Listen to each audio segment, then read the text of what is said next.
You are dead weight, a burden that ruined your daughter's life," my son-in-law shouted, applauded by the family. Everyone laughed at me during dinner. I just smiled and handed him an envelope. When he saw what was inside, his eyes nearly popped out of his face. "I'm glad to have you here. Follow my story until the end and comment the city you're watching from, so I can see how far my story has reached. My name is Marvin, and at 63 years old, I thought I had seen the worst life could throw at me. I was wrong." The smell of roasted chicken filled Avery's dining room as I sat at the mahogany table my late wife Eleanor had given our daughter as a wedding gift. The irony wasn't lost on me. Eleanor had always said that table would bring families together. Tonight, it would tear ours apart. Patrick, my son-in-law of 8 years, was already 3 glasses deep into the wine when the conversation took its familiar ugly turn. His face was flushed, that vein in his forehead pulsing the way it did when he was about to say something cruel. "You know what your problem is, Marvin," he said, pointing his fork at me like a weapon. "You've become a burden, a dead weight dragging everyone down." My stomach clenched, but I kept my expression neutral. This wasn't the first time Patrick had attacked me at a family dinner. But something about tonight felt different, meaner, more calculated. Avery sat beside him, cutting her chicken into precise little squares the way she'd done since childhood when she was nervous. She didn't look up, didn't defend me. That silence cut deeper than Patrick's words ever could. "I mean, look at you," Patrick continued, his voice getting louder. "Living in that tiny house, driving that beat-up car, Avery has to worry about you constantly. Do you know how that affects her? How it affects us?" My throat felt dry. The other family members around the table, Avery's cousins, her Aunt Margaret, were pretending to focus on their food, but I could feel their sideways glances, the uncomfortable shifting in chairs. The way conversations die when someone crosses a line nobody wants to acknowledge. "Patrick, maybe we should," Avery started, but he cut her off. "No, Avery, someone needs to say it. Your father is a leech, a pathetic old man who's ruined your life because he can't take care of himself." The words hit me like physical blows. 3 years since Eleanor died. 3 years of trying to rebuild a life without the woman who had been my anchor for 37 years. 3 years of struggling with grief while trying to maintain my dignity, my independence. "He's an embarrassment," Patrick went on, and now he was standing, playing to his audience. "Remember last month when he couldn't figure out how to use the ATM? Or when he got lost driving to the grocery store? He's losing it, and we're all pretending everything's fine." Aunt Margaret made a small sound of disapproval, but she didn't speak up. Nobody did. They just sat there, letting Patrick tear me apart piece by piece. "You want to know what I really think?" Patrick's voice was getting shrill now, the wine making him reckless. "I think Marvin is a selfish old fool who's clinging to his daughter because he's too scared to face reality. He's a dead weight, an anchor dragging us all down to the bottom." My hands were shaking now, not from age or infirmity, but from rage, from the humiliation of being attacked in front of people who were supposed to be family, from watching my own daughter sit there in silence while her husband destroyed what was left of my dignity. "And another thing," Patrick continued, clearly enjoying himself now, "the way he dresses. That old man smell, always complaining about his aches and pains. It's pathetic. Avery could be doing so much more with her life if she didn't have to babysit her decrepit father." That's when something inside me snapped. Not into anger. I was past anger. Into something cold and calculating. Something that had been building for months as I watched my son-in-law's true nature reveal itself. I reached into my jacket pocket and pulled out a manila envelope. It was thick, official-looking, with the law firm's letterhead clearly visible. I set it gently on the table next to my untouched plate. The room went quiet.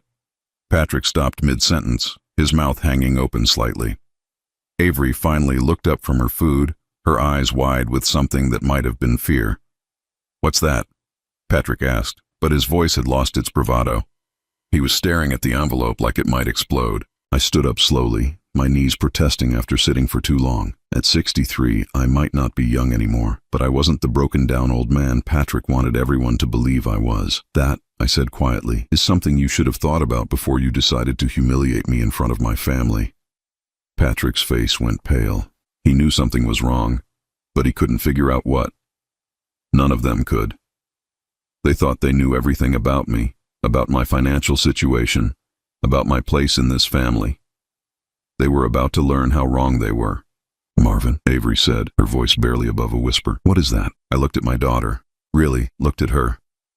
When had she become this person? This woman who sat silent while her husband eviscerated her father? When had she stopped being the little girl who used to climb into my lap and tell me about her day? "Open it," I said simply.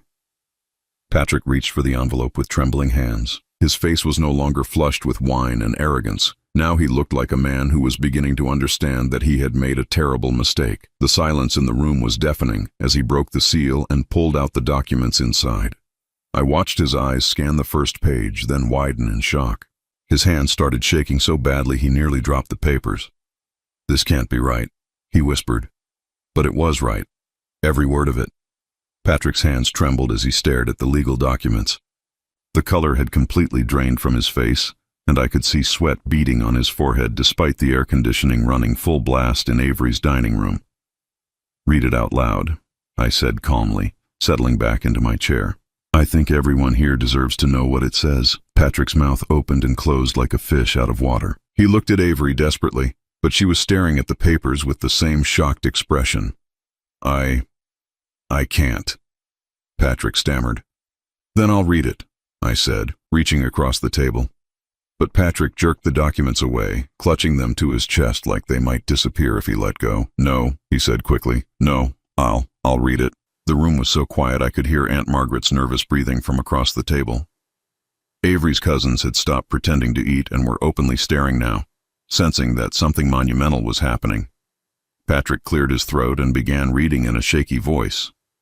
"Last will and testament of Eleanor Margaret Holloway, dated March 15th, 2019. Avery gasped. "Mom's will? But we already went through Mom's will. She didn't have much to leave except some jewelry and—" "Keep reading," I interrupted. Patrick's voice cracked as he continued. "To my beloved daughter, Avery Christine Patterson, I leave the property located at 147 Maple Grove Lane, Millfield County, including the main house, guest cottage, and all 37 acres of surrounding land." The silence that followed was deafening. 37 acres in Millfield County. That wasn't just any property. That was prime real estate, worth easily $600,000, maybe more with the recent development boom in the area. "I don't understand," Avery whispered. "Mom never mentioned any property. We went through all her papers after the funeral. There was no property. I had been waiting 3 years for this moment. 3 years of watching Patrick treat me like garbage. Watching my daughter stand by and let it happen. 3 years of being called a burden, a dead weight, a pathetic old man who couldn't take care of himself. Your mother bought that property in 1995, I explained quietly. She never told you about it because she wanted it to be a surprise. She planned to give it to you as a wedding gift, but then she got sick and, well, she died before she could tell you."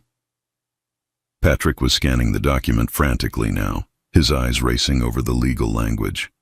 I knew what he was looking for, and I knew he was about to find it.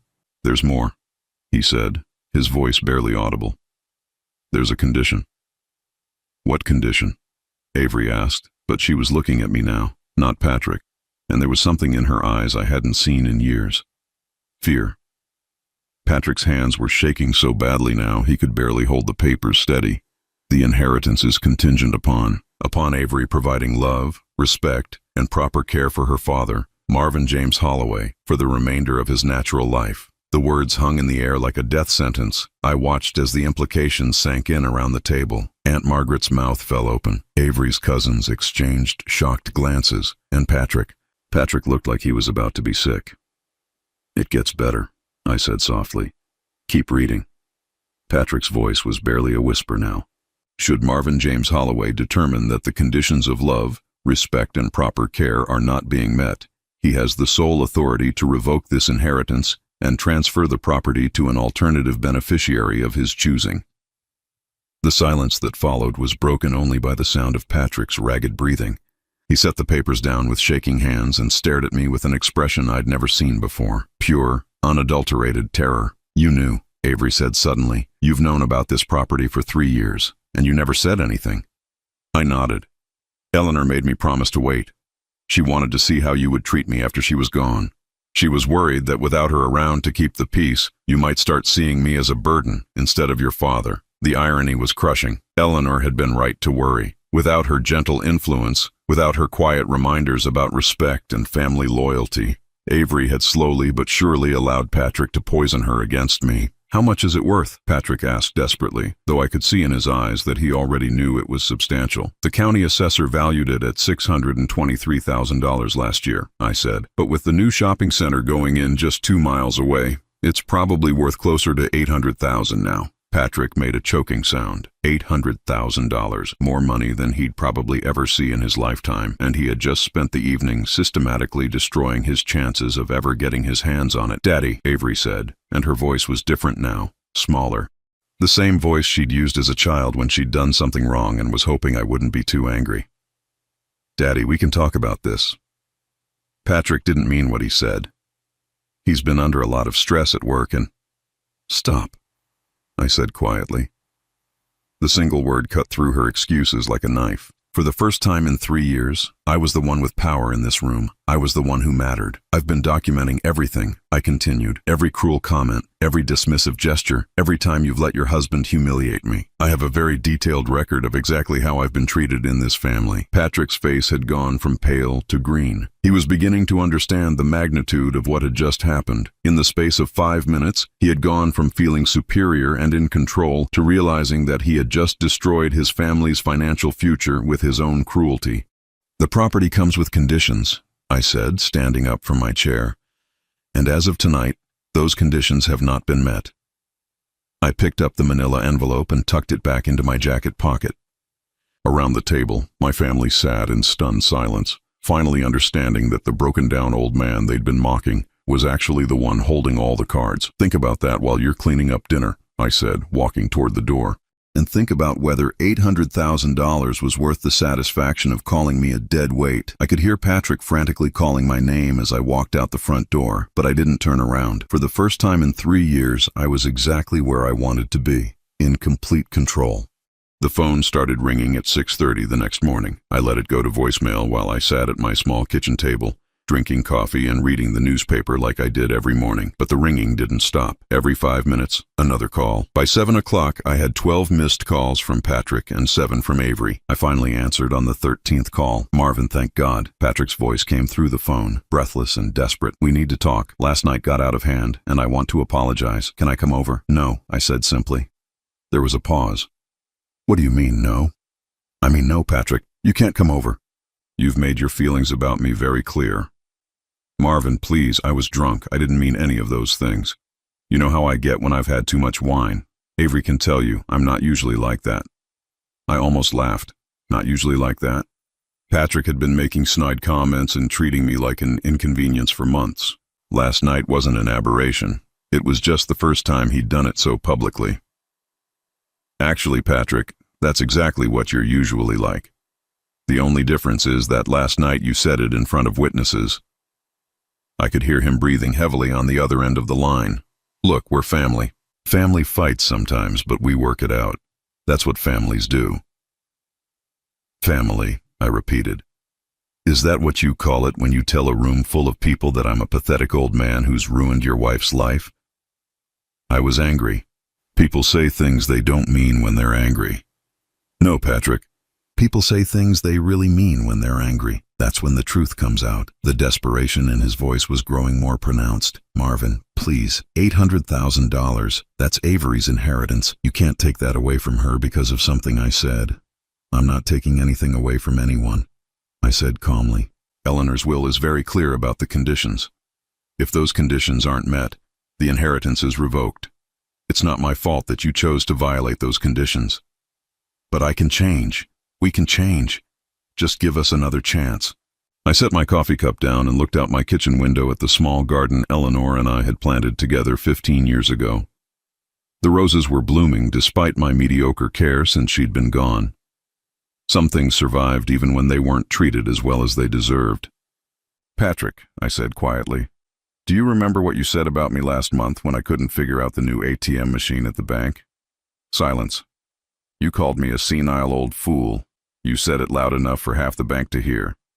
Do you remember what you said when I got confused driving to the new grocery store location? More silence. You told Avery that maybe it was time to consider taking my license away, that I was becoming a danger to myself and others. Do you remember that? Marvin, Do you remember what you said when I asked for help programming my new television remote? His voice was barely a whisper. I remember. You said I was hopeless, that technology had passed me by and I needed to accept that I was too old to learn new things. You said it was pathetic watching me struggle with something so simple. I could hear something that sounded like crying in the background. Avery, probably. Every week for the past 6 months, Patrick, you found new ways to make me feel small. New ways to remind me that I'm a burden. New ways to suggest that the world would be better if I just quietly disappeared. I didn't mean, yes, you did. And the worst part is that my daughter sat there and let you do it. My own child watched you tear me down and she said nothing. The crying in the background got louder. Good. Maybe Avery was finally understanding what she had allowed to happen. We can fix this, Patrick said, his voice cracking. We can go to counseling, family therapy, whatever you want. Just don't take away Avery's inheritance because of my mistakes. It's not just your mistakes, Patrick. It's hers too. She made a choice every time she sat silent while you humiliated me. She made a choice every time she agreed with your suggestions that I was becoming incompetent.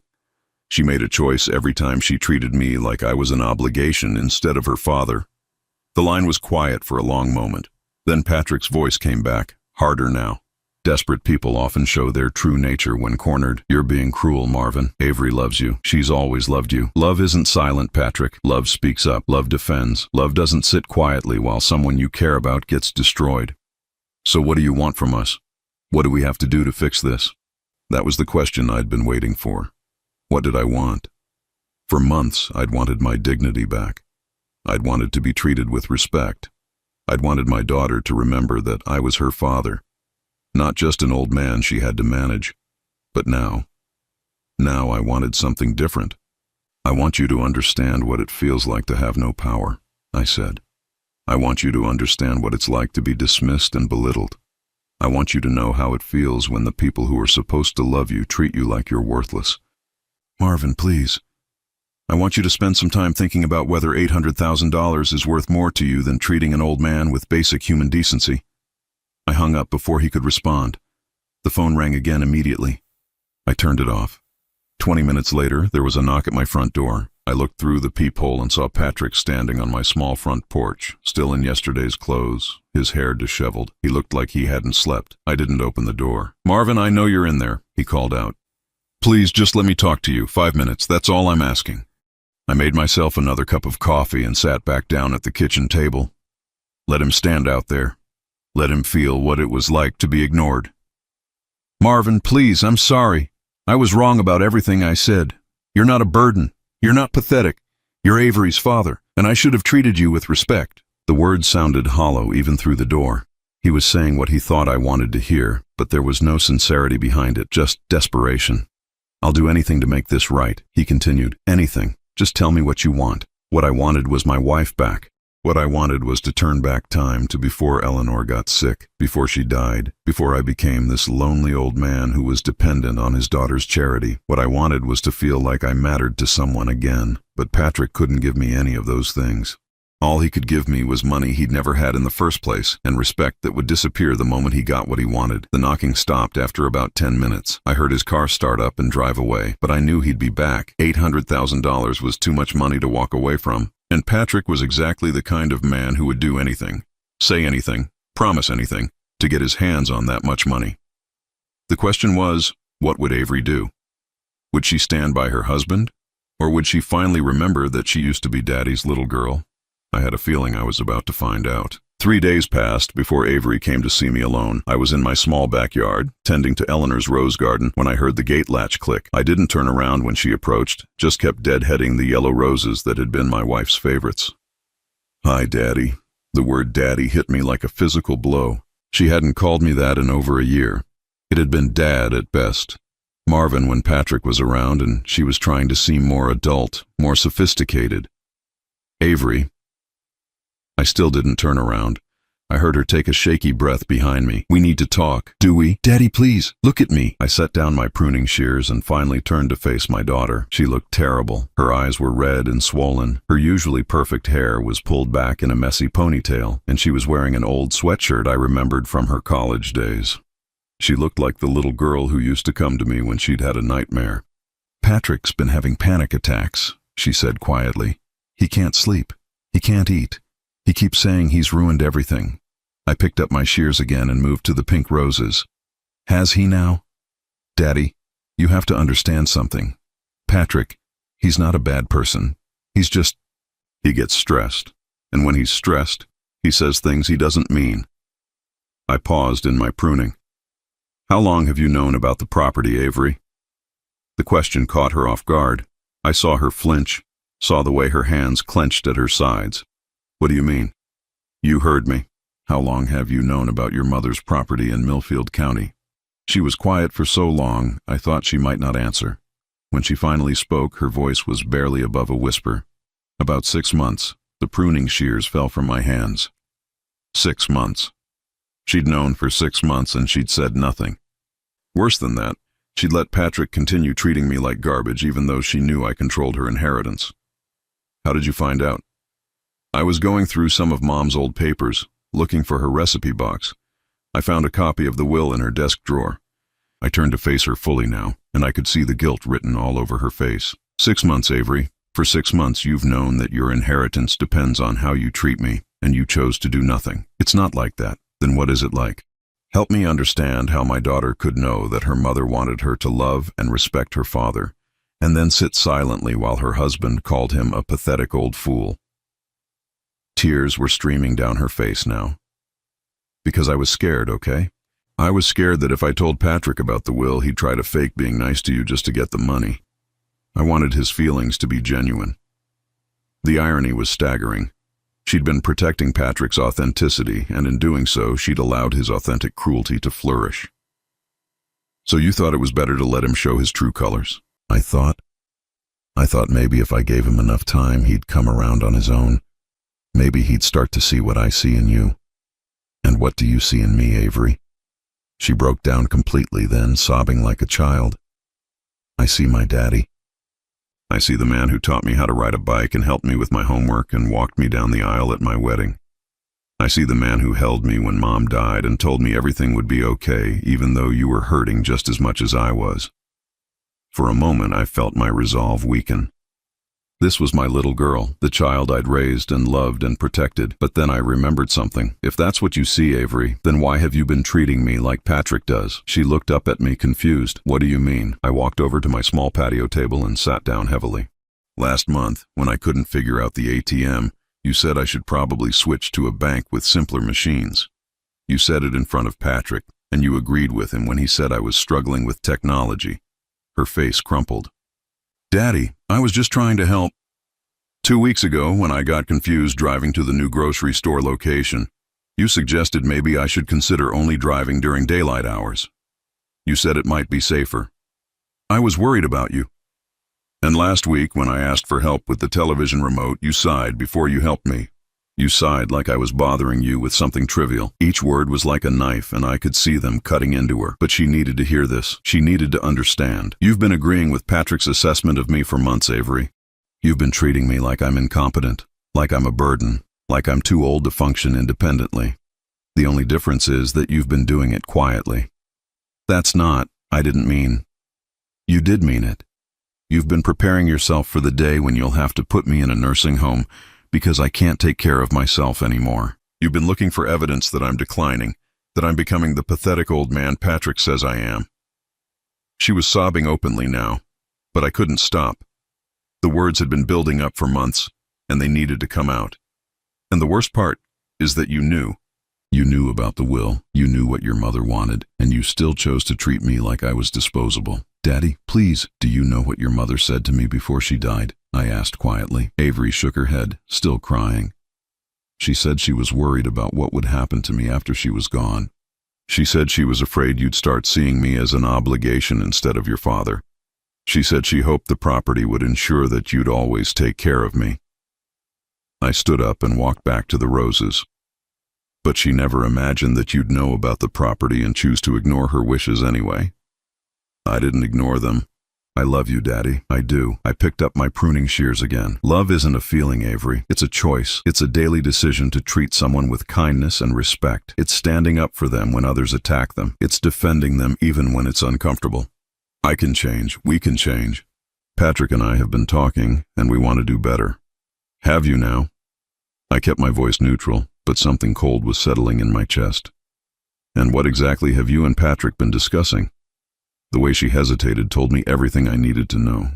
We've been talking about maybe having you come live with us. Patrick thinks it would be easier to take care of you if you were closer. Take care of me. Yes, we could convert the spare room into a bedroom for you. It would be perfect. You wouldn't have to worry about maintaining this house anymore, or driving to the grocery store, or any of those things that have been getting harder for you. There it was. They weren't planning to treat me better. They were planning to control me completely, move me into their house where they could monitor my every move, manage my every decision, and ensure that I couldn't cause any more problems for them. And what happens to this house?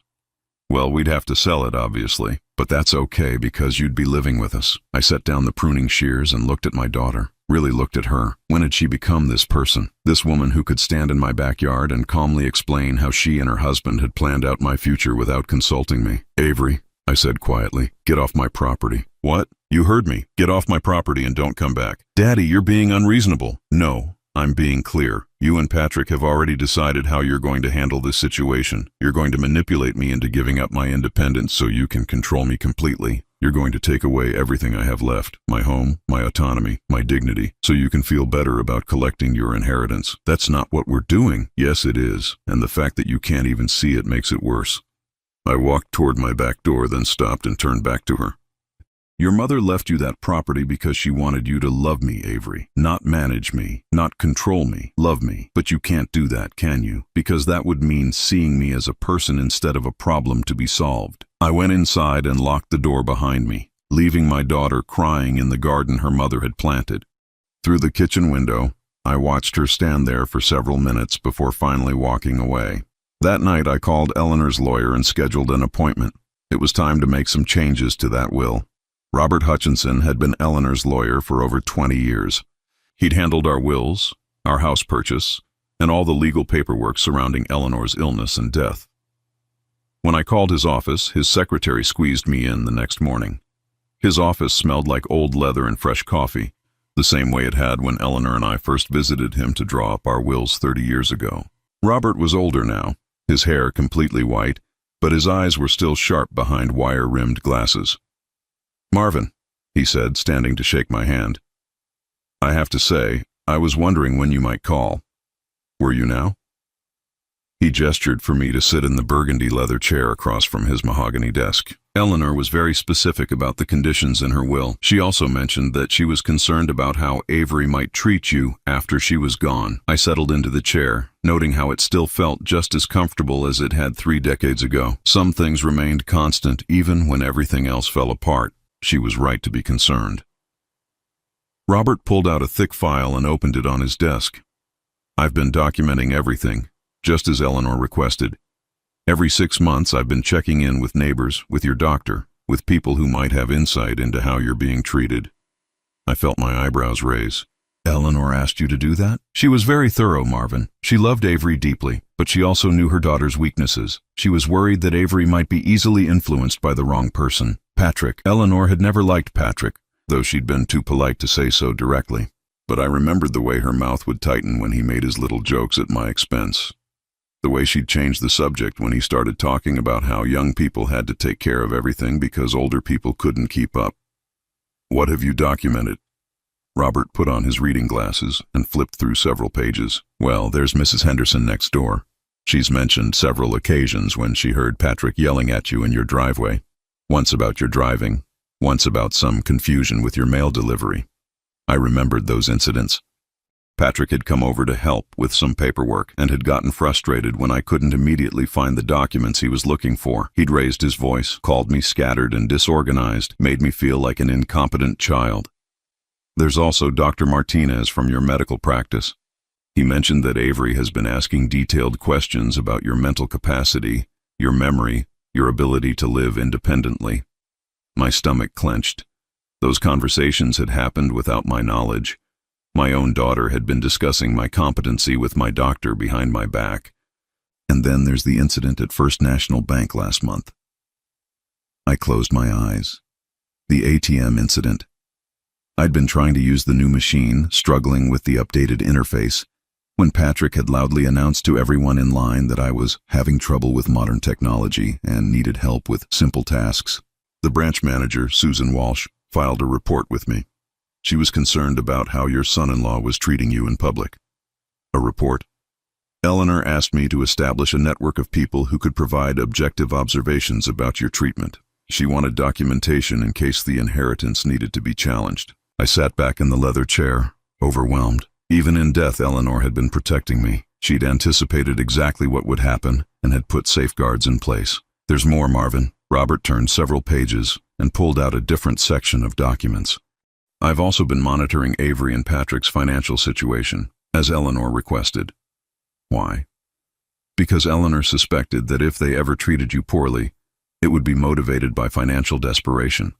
She wanted to know if their behavior was driven by character flaws or by circumstances. He spread several papers across the desk. Bank statements, credit reports, loan documents. They're in significant debt, Marvin. Patrick's construction business has been struggling for over 2 years. They've borrowed against their house twice. Their credit cards are maxed out and they're behind on several payments. I stared at the documents, trying to process what I was seeing. How much debt? Approximately $137,000, not including their mortgage. The number hit me like a physical blow. No wonder Patrick had been so desperate. No wonder Avery had been asking about my mental capacity. They weren't just being cruel, they were being calculating. They need that inheritance, Marvin. Without it, they'll likely lose their house within the next year. I thought about Avery's suggestion that I move in with them, that they convert their spare room for me. It wasn't about love or care, it was about desperation. They needed to ensure they could meet the conditions of Eleanor's will long enough to secure the property. Robert, I said slowly, what are my options? He leaned back in his chair and steepled his fingers. Legally, you have complete authority to revoke the inheritance if you determine that the conditions haven't been met. Eleanor's will is very clear about that. And if I revoke it? The property would transfer to the alternative beneficiary Eleanor designated. I frowned. Alternative beneficiary? Robert smiled slightly. Eleanor was thorough, remember? She designated the Millfield County Senior Services Foundation as the backup beneficiary. If Avery loses the inheritance, the property will be sold and the proceeds will fund programs for elderly residents. The irony was perfect. If Avery and Patrick lost the inheritance because they'd treated me poorly, the money would go to help other seniors who might be facing similar treatment. There's something else you should know, Robert continued. Yesterday I received a call from Patrick. What kind of call? He was asking about the will, about the conditions, about whether there were any loopholes or ways to contest Eleanor's wishes. My hands clenched into fists. And what did you tell him? I told him that Eleanor's will is ironclad, and that any attempt to contest it would be expensive and futile. But Marvin, the fact that he's asking these questions tells me he's not planning to change his behavior. He's planning to find a way around the consequences of his behavior. I stood up and walked to Robert's window, looking out at the busy street below. People were going about their normal lives, completely unaware that my world was falling apart and rebuilding itself simultaneously. What would Eleanor want me to do? She made that clear in a letter she left for you. I turned around quickly. What letter? Robert opened his desk drawer and pulled out a sealed envelope. My name was written on it in Eleanor's familiar handwriting. She asked me to give this to you only if the conditions of the will were violated. With trembling hands, I took the envelope and carefully opened it. Eleanor's voice seemed to speak to me from the page. My dearest Marvin, if you're reading this, it means our daughter has disappointed both of us. I hoped I was wrong about what might happen, but I feared I was right. You have spent your entire life putting family first, even when family didn't deserve it. It's time to put yourself first. Don't let guilt or obligation trap you in a situation where you're not respected and loved. You deserve better, and I want you to have better. Choose yourself, my love. Choose peace. Choose dignity. I'll understand, wherever I am. All my love, Eleanor. I had to sit down. Even from beyond the grave, Eleanor was giving me permission to prioritize my own well-being over family loyalty. Robert, I said quietly, I want to revoke the inheritance. He nodded and pulled out another set of legal documents. I had the paperwork prepared just in case.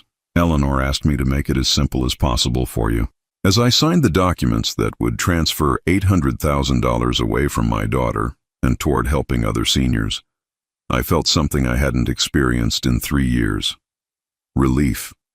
But I also knew this was just the beginning. Patrick and Avery wouldn't accept this quietly. Desperate people with nothing left to lose could be dangerous, and I was about to find out exactly how dangerous they could be. The phone calls started before I even got home from Robert's office. 16 missed calls and 23 text messages, all from Patrick and Avery. But now I knew something they didn't know yet. They had already lost. The legal documents were filed on a Tuesday morning. By Tuesday afternoon, Patrick and Avery knew. I was sitting in my living room, reading the newspaper Eleanor used to bring me every morning when she was alive, when I heard the car doors slam in my driveway. Through my front window, I could see both of them marching toward my door, their faces twisted with rage and desperation. The pounding started immediately, not knocking, pounding. "Marvin, open this door right now." Patrick's voice was hoarse, probably from the screaming match I imagined he and Avery had been having since they got the call from Robert's office. I didn't move from my chair. Daddy, please, we need to talk about this." Avery's voice was high and panicked. "This is all a misunderstanding." The pounding continued for several minutes. I turned the page of my newspaper and continued reading an article about the new community center being built downtown. The irony wasn't lost on me.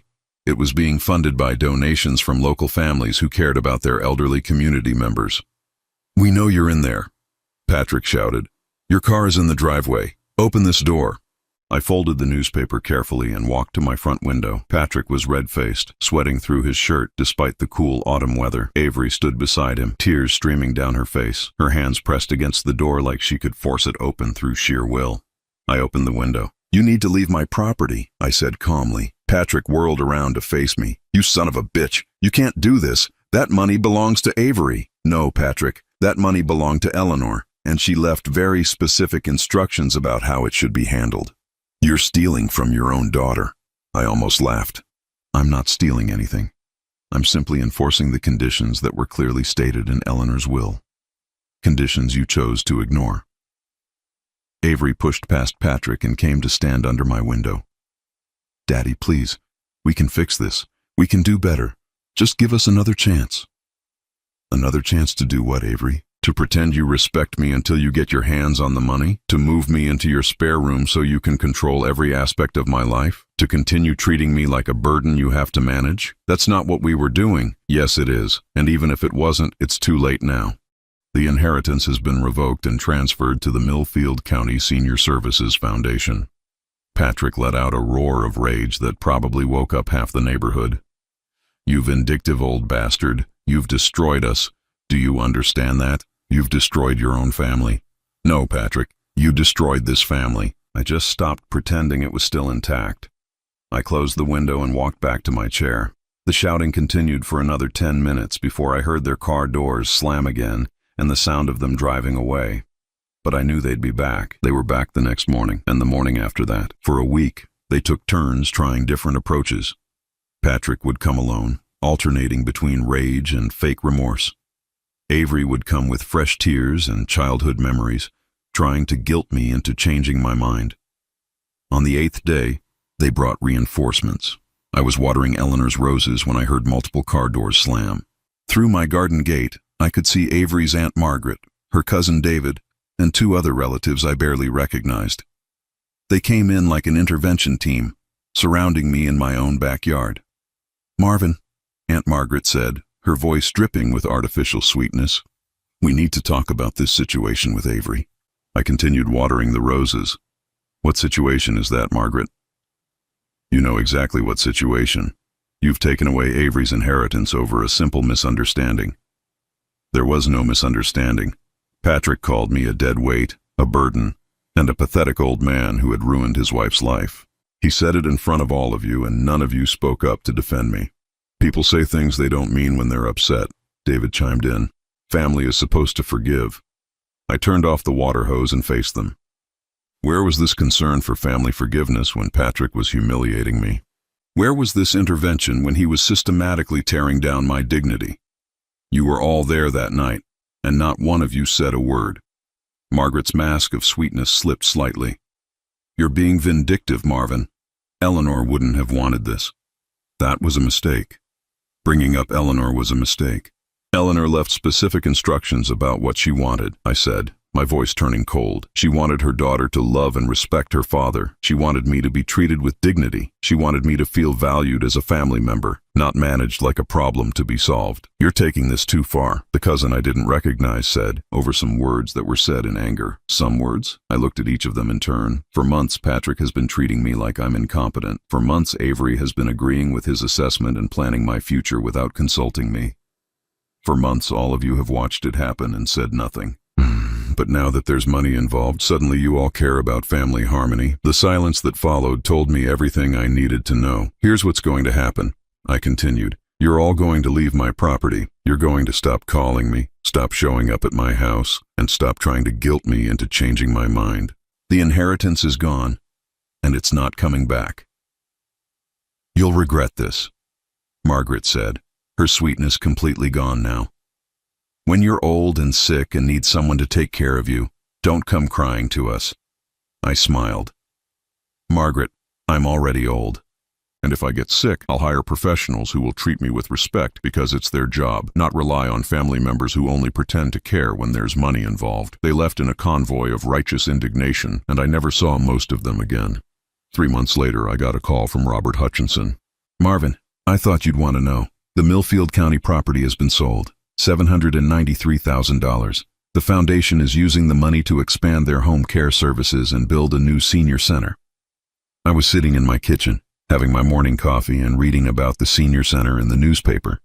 They were going to name it the Eleanor Holloway Community Center. Thank you for letting me know, Robert. There's something else. Patrick filed for bankruptcy last week. They lost their house. I felt a moment of sadness for Avery, but it passed quickly. She had made her choices, just like I had made mine. 6 months later, I was still living peacefully in my small house, tending Eleanor's garden and reading my morning newspaper.